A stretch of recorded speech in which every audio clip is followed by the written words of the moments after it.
Become a part of the show. Call 603-883-9900 or text the words ESPN NH Join to 50352.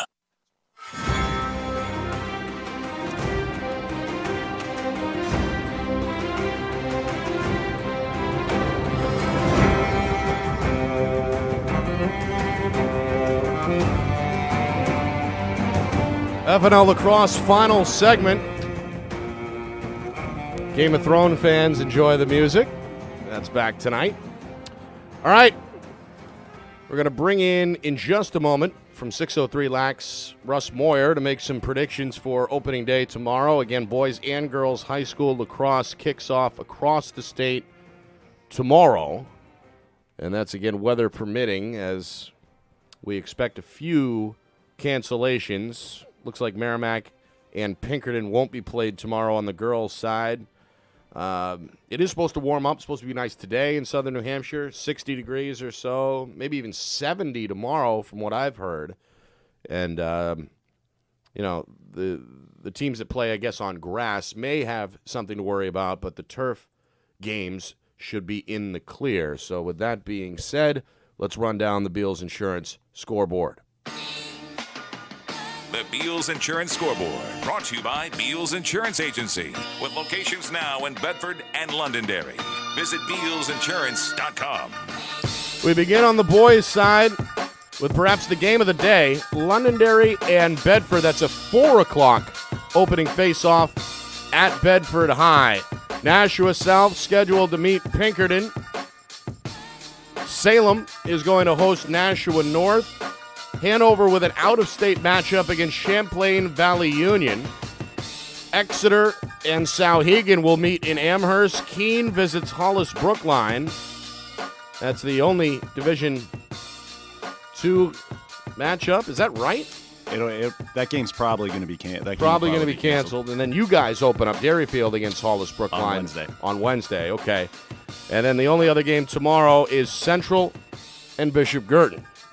So the 5-5 Division I champs opening against a struggling Little Green program. On the other side, for the girls, Dairyfield and Bow, Dover, Hollis Brookline, Hopkinton at John Stark, Spalding travels to Kingwood, Keene will host Goffstown, Conval on the road at Lebanon, Plymouth looks for a road win at Laconia, Pelham will host St. Thomas, Wyndham and Pembroke battling in Pembroke. Merrimack at Pinkerton, as we mentioned, postponed. And finally, Winnicott takes on Timberlane. That's a look at the Beals Insurance scoreboard, brought to you by Beals Insurance Agency. Whether you need home, auto, or business insurance, Beals Insurance will get you the price and quality coverage that's right for you. Call Steve at 603-471-9999 today. And with that being said, let's make some predictions for tomorrow. With Inside Lacrosse Magazine, no, that's Kyle Devitt, who's still chilling here. How about 603 Lax and Russ Moyer, who joins us now. Welcome back, Russ. Good morning. Glad to have you back on board. Hey, fellas, how are you? Thanks a lot for having me back, Nick. Well, we're glad you could join us on the car. I know it's a busy morning, but this is perhaps the most exciting day of the season, at least one of them, the eve of the opener, with some good matchups on the way tomorrow. I want to pick your brain a little bit first on the boys' side. We talked extensively with both coaches about Londonderry and Bedford tomorrow. What do you think in Bedford for a 4 o'clock start? Yeah, I mean, I have to say, I think that's going to be a pretty good game. Londonderry's got the changing of the guard. I think you guys had Coach LeBlanc on today. I know he and Cody Marquis have been doing quite a bit of work with those guys, but it might still be a little bit early here. I'm sure they wish they could get Bedford about 6 games in when they've got their systems in place and everything else. So I have to say, it's on the road. It's at Bedford. They certainly have the clear advantage at the face-off X. Even though I've been helping out Coach LeBlanc and Coach Marquis, I got to give the edge to Bedford in that game. Yeah, I tend to agree. I think it would have maybe been in Londonderry's favor to see this matchup maybe in early May as opposed to mid-April. Sometimes, especially with a new coach, I would imagine that you need a couple weeks to get everybody acclimated. So Londonderry certainly, and plus you throw in that they're on the road, they're going to have their hands full, to say the least, I would say, tomorrow. But overall, you like where the program is going, I assume, Russ, with Londonderry and their new coach in Coach LeBlanc. Yeah, I mean, I've got a boatload of respect for Coach LeBlanc. I wouldn't be helping him out if I didn't think he was one of the best young minds in New Hampshire lacrosse. So I think he's going to do a great job over there. I wasn't able to hear his segment, but I'm sure he alluded to the fact that the kids over there that they have this year, I mean, it's just a great bunch of kids, and they're buying into his system, and they're working hard. They've got some loose ends to button up, but I have to tell you, they're going to compete. And I know I haven't been there every day. I've got a job I got to go to, but when I've been there, it's been great to see the progress. So bunch of great kids, and they're going to work their butt off for them, that's for sure. Do you think by the end of the year they'll be a top 4 team in Division I?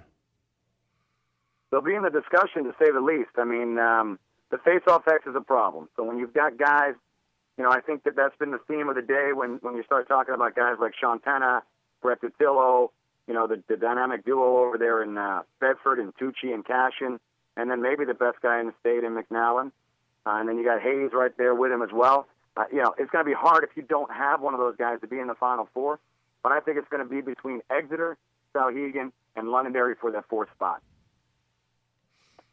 All right, so the first 3 you got BG, Bedford, and Pinkerton, and then Division 2. I do. Your Division 2. Who do you have as your top 4?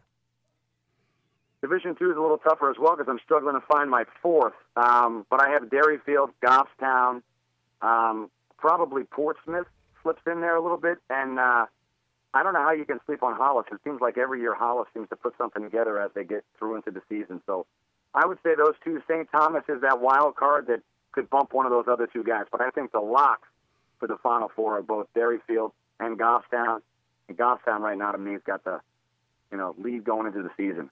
A lot of things change. You don't like John Stark or Wyndham, coach? You're down on those 2 team programs right now? Well, I know. It's funny. I love those teams, and Wyndham's got a whole new set of coaches down there as well. And those kids are working hard. They definitely have a ton of talent. Everybody works hard these days.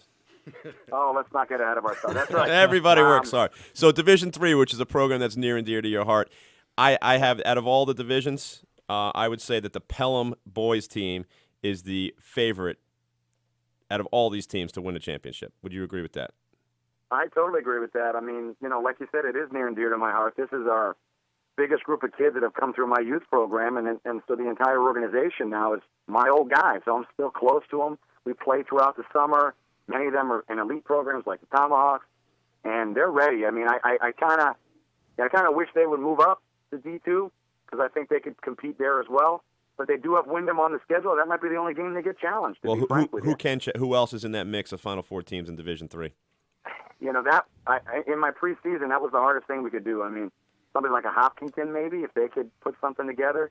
But I'm just not seeing enough talent. Laconia, I heard that Kyle Chason has been cleared to play.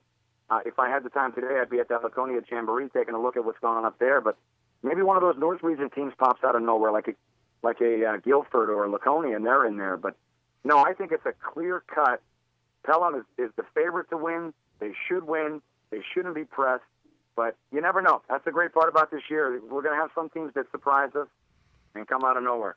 I agree with you. My teams in that mix, there would be Hopkinton, Trinity, and Conval. I think Trinity's got some good depth. They've got some offensive firepower. They got a little bit of a question in the goal, but they were pretty strong last year. I think they've got some. They could be a Final Four team. Well, Conval Pelham would have been one of my games of the week to watch, but they got canceled. So that was supposed to be Tuesday in Pelham at the Snake Pit there, and that got pushed off. So I think that's going to happen in May 3rd or something like that now. How do you see the girls' side, Division 1, with the addition of BG and Bedford?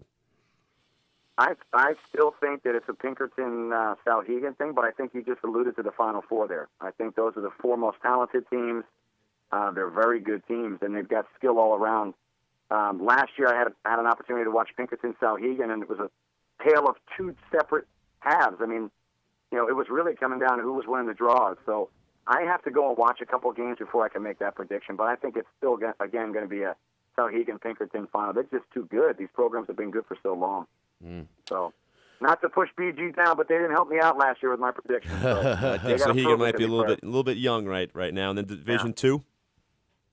I think it's Wyndham's to win. Yeah, I mean, I think Wyndham to compete in D1 with the talent that they have. Their youth program constantly dominates across the board. So I think it's Wyndham's to win as well. And then BS, I think, in D3. All right, Russ, we are out of time, my friend. We look forward to talking, though, next week. Thanks for coming on. No, it should be great. Thanks a lot. We'll have to have you over to the house for some beers and some steaks. There you go. Thank you, sir. That's Russ Moyer, 603 Lax, jumping on, talking about tomorrow's opening day at the high school level, boys and girls.